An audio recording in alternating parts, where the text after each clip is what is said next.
All right, thank you everyone for joining us for our CTO Insights webinar. Today we're going to be talking all about the transformations in technology that are happening around employee experience and customer experience and how those comment upon one another. We have with us today Adam Temple, who is the founder and CEO of Bixley, and Michael Wissman, founder and CEO of Fraction. Thank you both for being here. My pleasure. So, Michael, give us a little background on Fraction, what it is you do, where people can find you, and your contribution to this conversation today. We are a growing national marketplace for fractional executives and services. We focus on the small to lower mid-market businesses and bring all functionalities which a business would need, ranging from the C-suite to their tactical services. We look to work with the small to lower mid-market, as I said, and work on growing the business valuation through their life cycle, and also partner them then ultimately when they are ready to monetize and exit with private equity or broker team buyers. Adam, tell us a little bit of the background on Bixley and how we've gotten to this fractional CTO space that we're operating in now. Yeah, Bixley started in 2008, and we were a development company at that point, a lot of software development. We just kept growing and advancing with our own skill and our own seniority, and worked with so many different clients that were quite large and quite small and quite in the middle. And we ended up fostering some excellent CTOs out of that, and then collecting other CTOs along the way. So what we ended up with is a fractional CTO company. That's what we're here today to talk about. Fantastic. Okay, so setting the groundwork for this, Michael, can you go over some of the changes that we're seeing in HR? We've had a lot of fluctuation in the marketplace between the relationship between employees and employers, and how is that looking? How's that landscape looking today? Yeah, thanks, Alexandra. Yeah, I think it's always valuable to look at the what has caused the trajectory in HR and employee retention by looking at a little bit of information over the past few years. So regarding the Great Resignation, a little over a third of U.S. workers changed or lost a job in 2020, and about a little over 4 million quit in May of 22. And it was anticipated at that time that about 40% more U.S. workers may quit between 22 and 3. And this is information from Fortune magazine in July of 22. Remote versus return to office has undergone quite a lot of fluctuation also. A heavy shift to offering that remote work opportunity, which has gradually decreased in general for a lot of organizations and industries, at least, and more requirements put in place for returning to the office. So that remote work from January of 21 to July of 22 reduced roughly 37%. And IT happened to work most predominantly remote in relation to finance and insurance and other professional business services. And they were working remotely a little over 2.5 days a week, in business services just slightly over 2 days a week. Diversity, equity, and inclusion obviously is still prevalent and quite a large increase in various organizations, and to align with the right culture.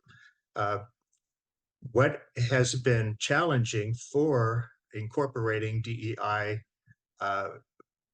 C-suite individuals, CDOs, and continuing that culture has been that CDOs represent the least tenure because of the demand for their roles and engagement over the last 2 years. And their average tenure has been under a year, and wow. An average CXO tenure at the moment is ranging about 3 years. Mm-hmm. And for those who don't know, a CDO, would that be a Chief Diversity Officer? Yes, it is. Thank you.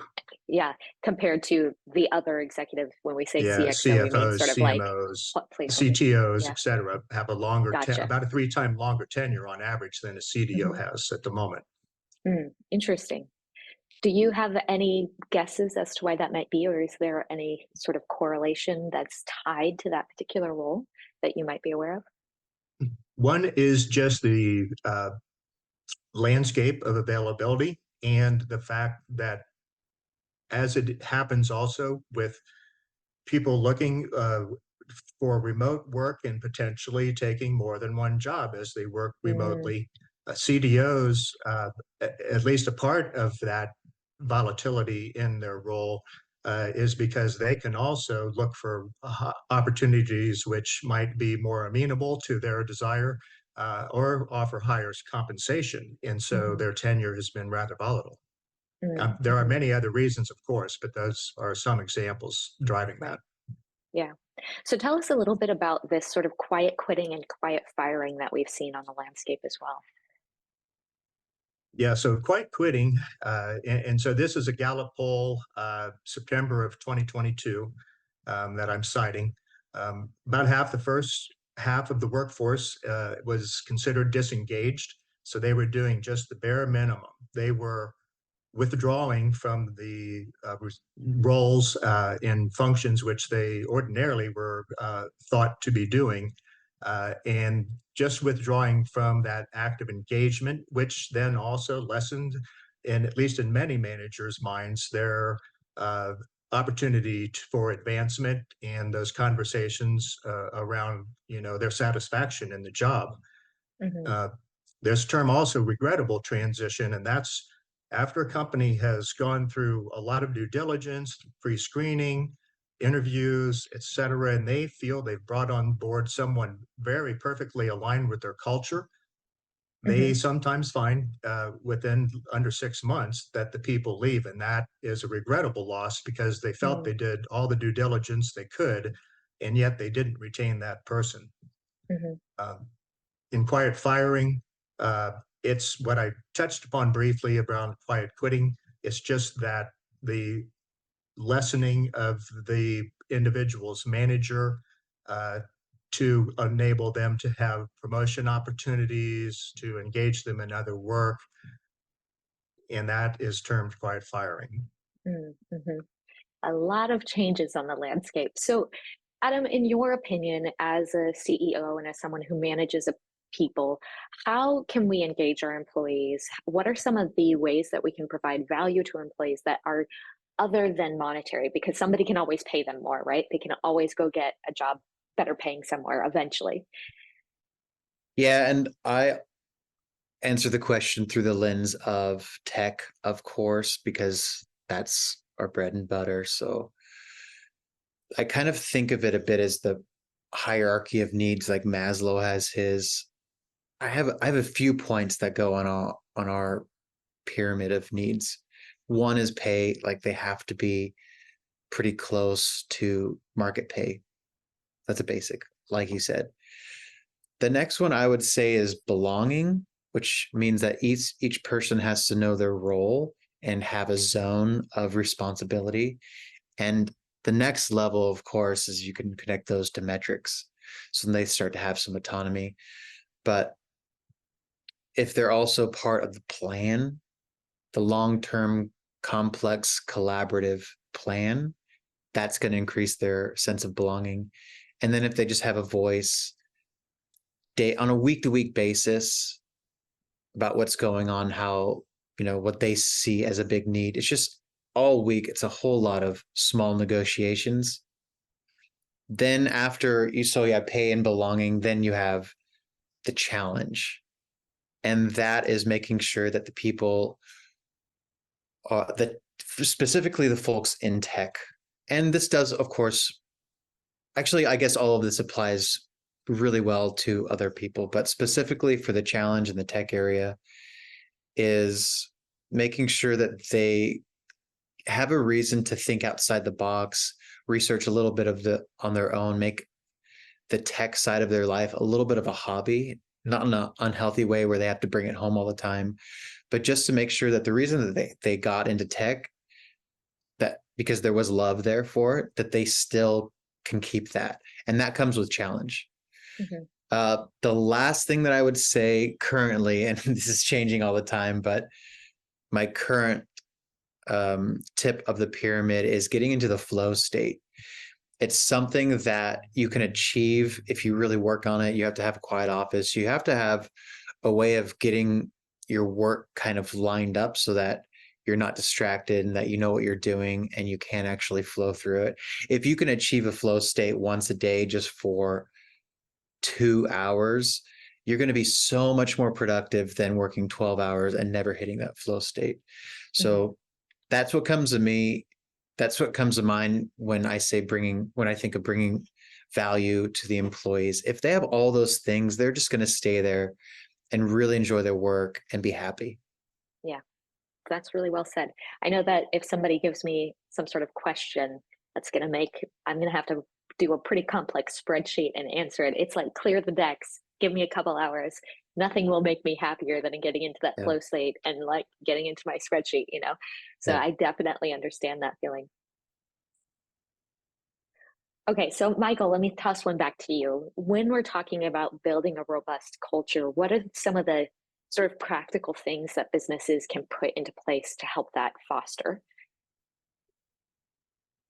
I advocate and feel it's beneficial for the manager, director, what have you, and their team to construct basically their career development plan and also the business plan objectives for that year and employee. So that melds the trajectory and mission of the organization's culture and how that would be achieved. That in not only the culture of the organization aligned with the individual, their career progression, uh, safety objectives, all of the corporate components of that year's performance, and also the culture. So that putting that into the written objectives and identifying those and measuring those, I feel coalesces all of the kinds of inputs that achieves that culture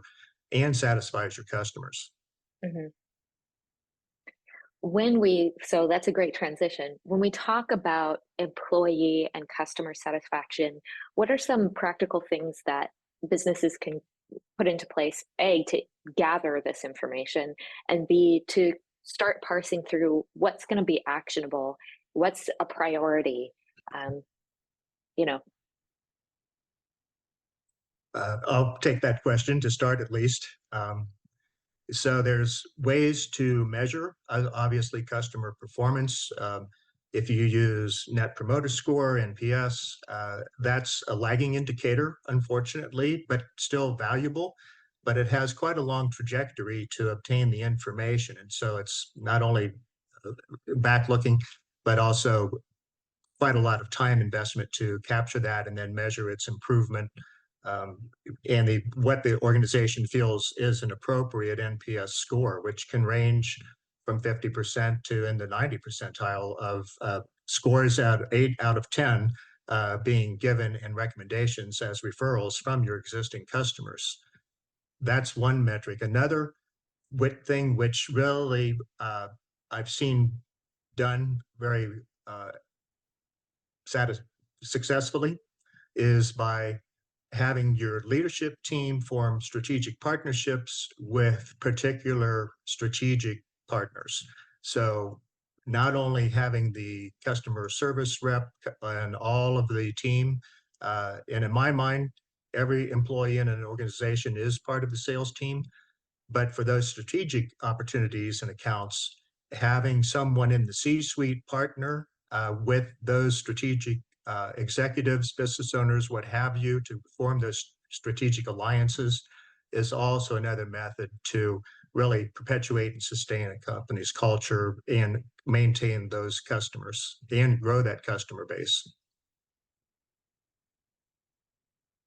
Adam, when we get feedback that from customers that's driving the company in direction A, but employees have needs that maybe that puts a lot of tension in that direction, or they want to move it in direction B.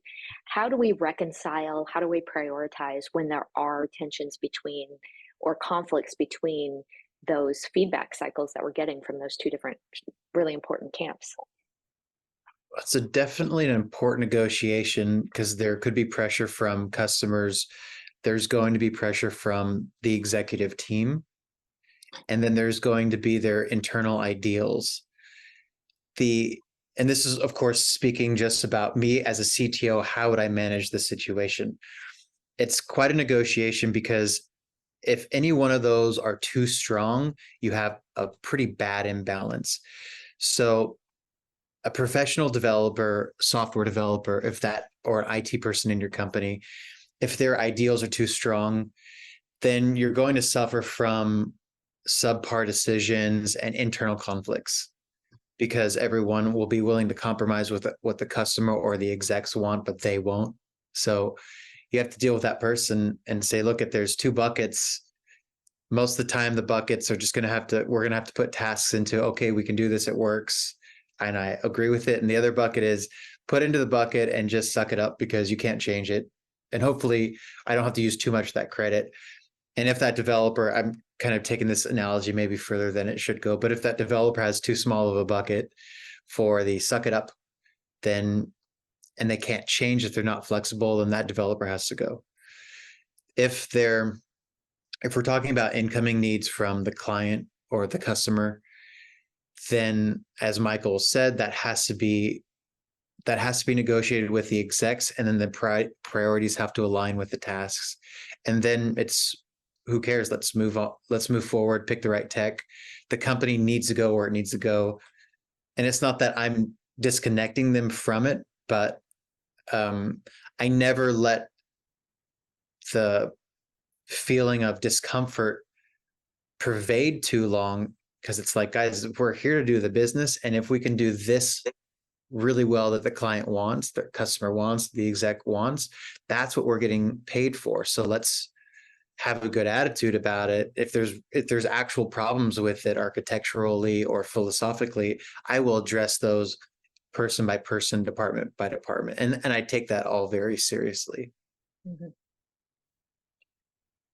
Okay, so Michael, as we kind of take a look at the landscape of the technology that is available in HR, and for recruiting, we have, AI is entering the arena, big player. Yes. What are some of the benefits? What are some of the concerns? What are some of the options that employers have? Yeah, thanks. Great question, Alexandra. So I'll maybe answer that in reverse order. So the introduction of AI as an example to the HR resume, as opposed to automatic tracking systems, which have historically been used for many years, ATS systems, to parse through individuals' resumes.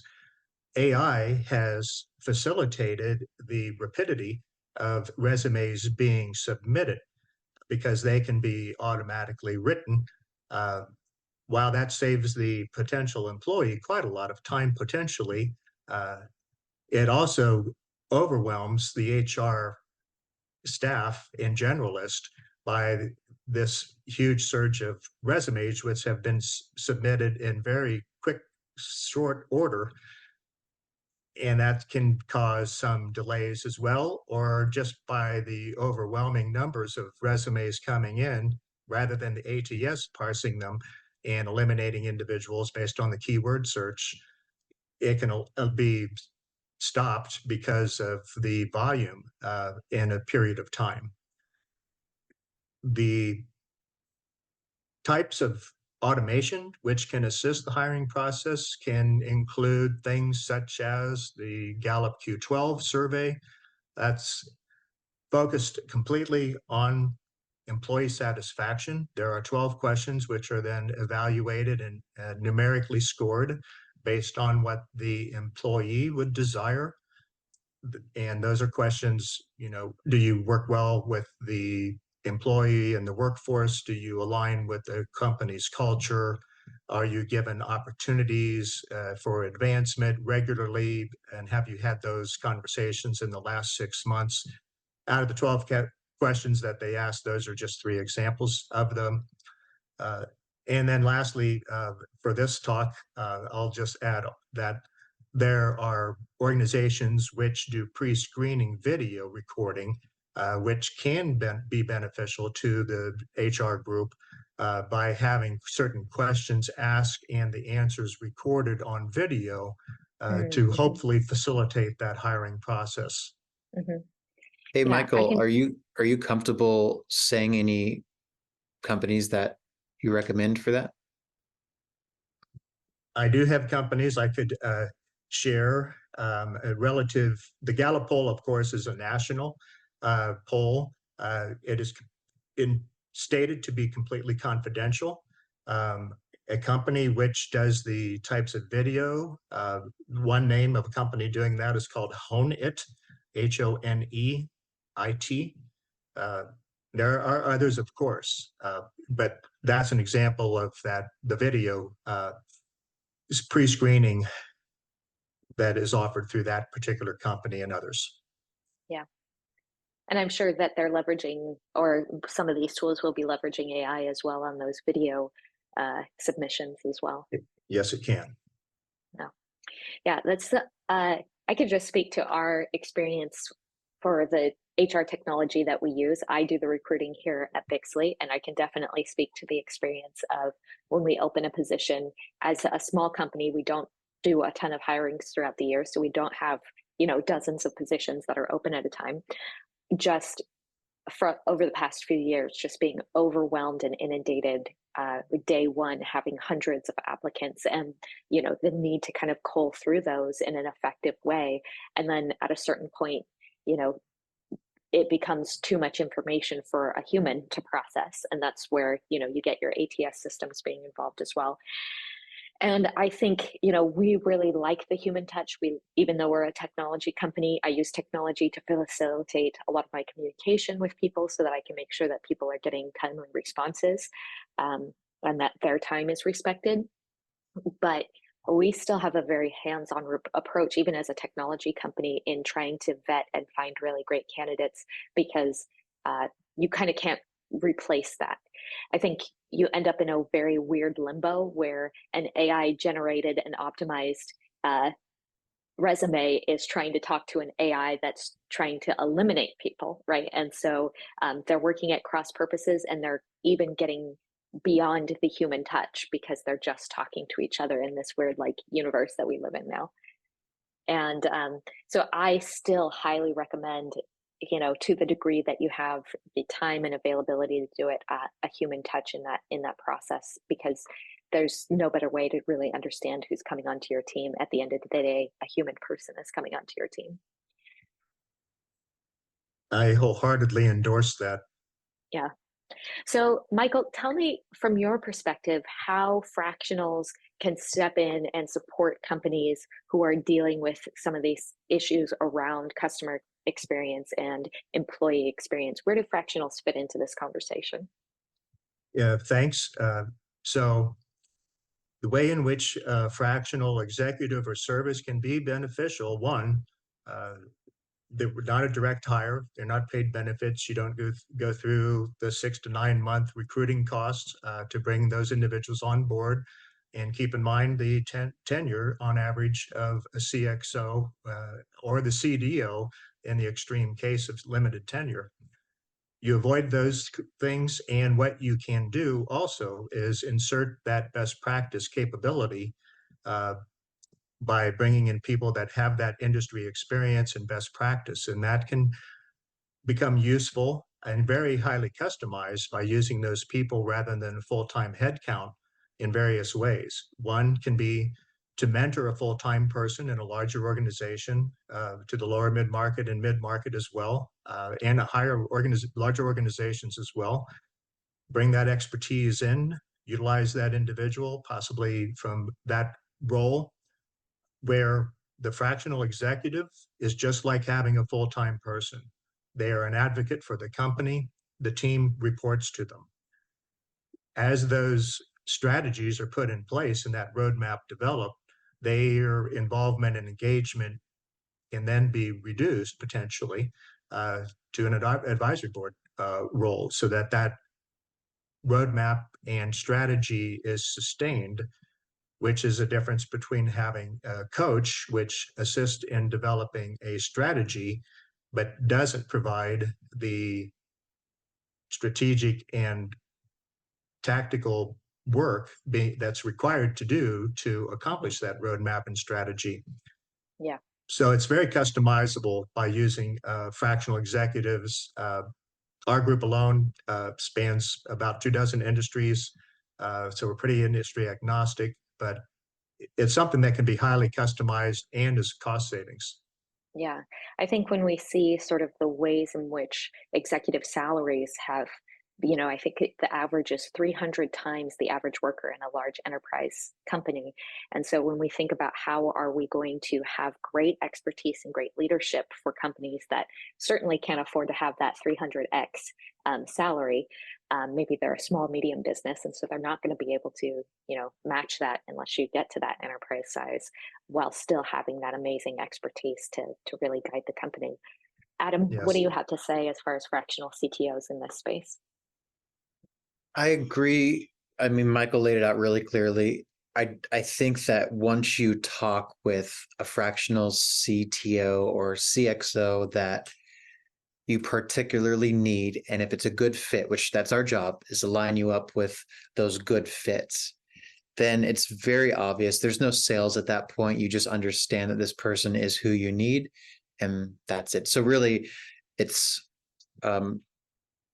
almost as easy as just having that experimental first call with a CXO, going from there. It feels so natural after you get the right person on the phone. Yeah. And I think to kind of put a point on what both of you guys have said here is when we take a look at the relationship of, say, a consultant, Michael, you referenced coaches versus what we're labeling as fractionals, it really is, like you said, about that strategic component, but also the implementation. The fractional isn't just going to come in and build out a plan for you and wipe their hands and say, okay, good luck, where's my fee?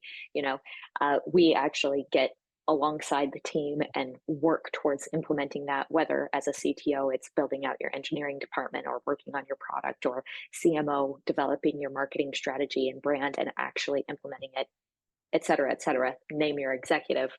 Yes. And so that implementation piece, dollar for dollar ends up being vastly more valuable to the companies that we work with than if you were to go get an executive coach or a consultant. Yeah, I agree. Yeah. Okay. Well, I think we kind of put a pin on it there. And I'm not seeing any questions in the chat for this time. So I think we'll go ahead and wrap it up. Any final thoughts from you guys? Where can they find us? Maybe I'll hand it off to Adam. Where can people find Bixley? BIXLY.com. Call us up. We will definitely arrange a conversation with a CTO that fits your area of need in tech, because it is diverse and we already have a dozen CTOs over different industries. So yeah, take the next step if you think we can help you out. Yeah. And Michael, where can people find you? A rather long site, FRAXTIONSMB.com, fractionsmb.com.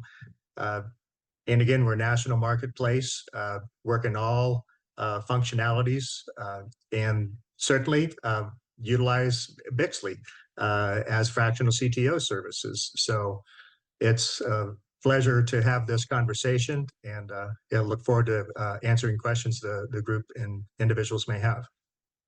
All right. Thank you, everybody, for joining us, and we will see you next time on our next CTO Insights. All right, let's see.